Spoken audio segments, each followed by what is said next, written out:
When it comes to the topic of the Holy Spirit, a lot of Christians are ignorant. A lot of Christians are ignorant to the topic of the Holy Spirit, to the person of the Holy Spirit, and specifically to the topic of the gifts of the Holy Spirit.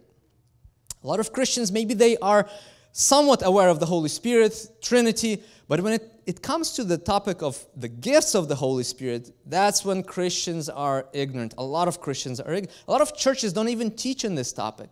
And to be honest, sadly, looking back at the 7 years of my preaching, I noticed that we did not preach a lot on the topic of the gifts of the Holy Spirit. And so let's fix that today.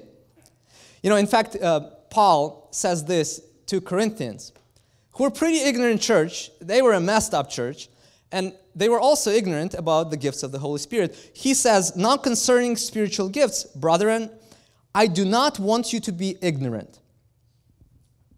He basically says, you guys are ignorant about this topic. You need to know more.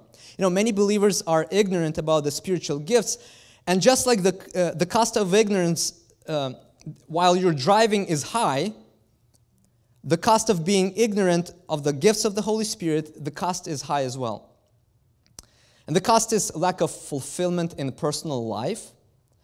The cost of ignorance towards the gifts of the Holy Spirit is lack of purpose in your personal life and lack of unity in the church.